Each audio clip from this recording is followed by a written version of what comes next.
Good Morning Business, la pépite. Et avec Noémie Bira, ce matin, on va être flextarien.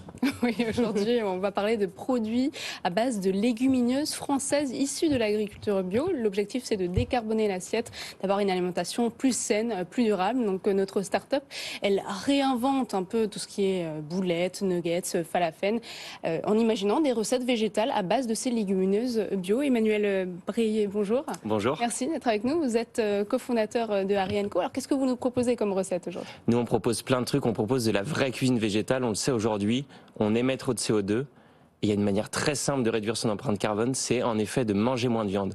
Nous, chez Harry & Co, on veut rassurer tout le monde. En fait, c'est pas contraignant de manger moins de viande, c'est s'ouvrir à des bonnes choses, à une nouvelle cuisine. Pour nous, la solution, ce sont les légumineuses. On fait des falafels, des galettes, des plats cuisinés, des bons produits simples qui plaisent à tout le monde. Est-ce que l'apport en protéines est identique avec les légumineuses qu'avec la viande ?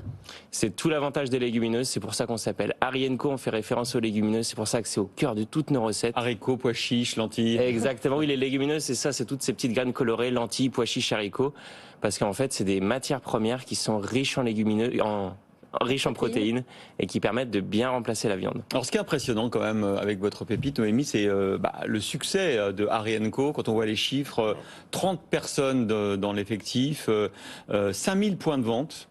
Voilà, c'est pas une pépite naissante comme hier, c'est une pépite déjà bien aboutie. Bien installée.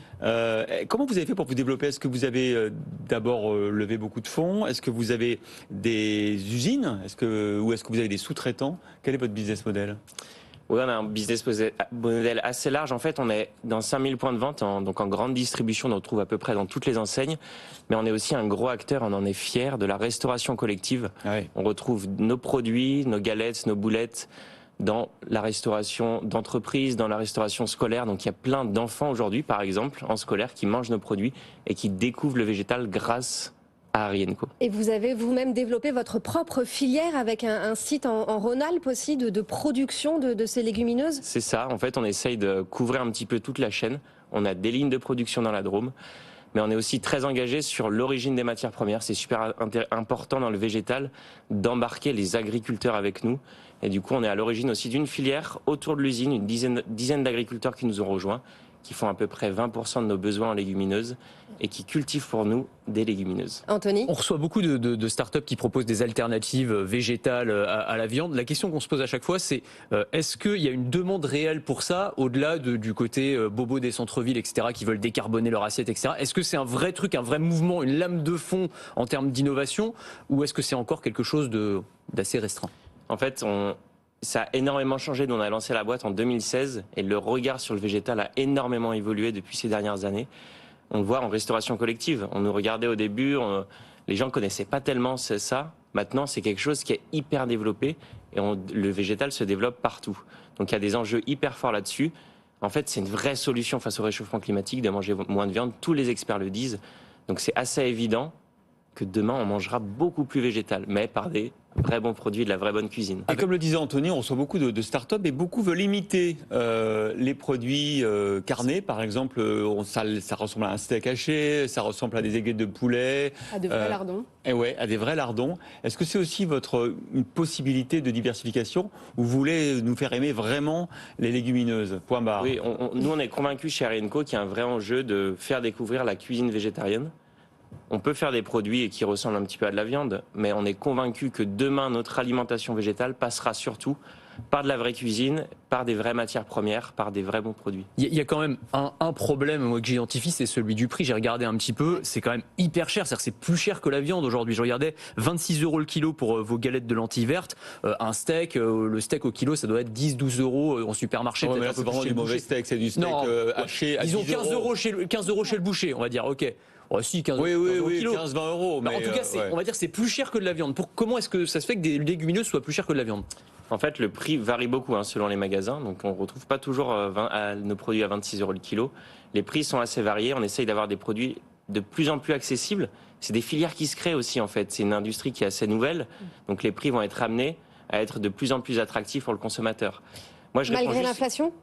Il y a des enjeux d'inflation, évidemment, sur tous les produits alimentaires dont les nôtres. Mais en fait, il y a du fait qu'on ait les agriculteurs proches de nous, qu'on ait créé une filière proche, qu'on ait limité en fait les intermédiaires, on arrive justement à bien résister par rapport à l'inflation qu'il y a dans les cours mondiaux des matières premières. On voit les petites barquettes que vous vendez, les plats à cuisiner, c'est entre quoi? Entre 3,50 et 4,80 € le produit, c'est ça, hein? Exactement. Pour une personne, deux personnes? Pour 2 personnes, 2 à 3 personnes.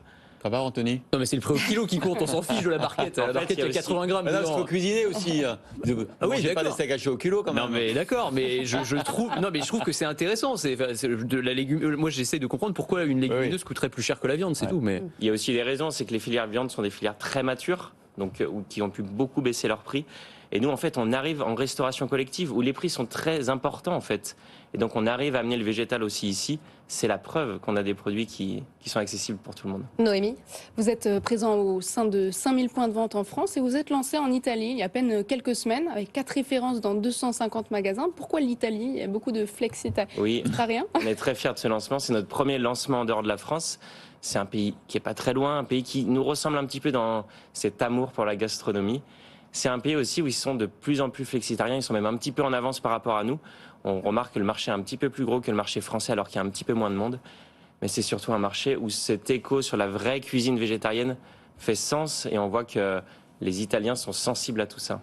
Bon, vous aurez réussi le jour où vous ferez manger des boulettes et des galettes à Anthony. ah mais non, ça a l'air délicieux. Non mais vraiment qu'on ne s'y méprenne pas. Franchement, ça a l'air très très bon. Moi, je serais ravi de Regarde, manger des ça. fettuccine au petit pois. Mais absolument. Ah, nos plats cuisinés sont très sympas. Un bon dalle de lentilles corail, ça plaît à tout le monde.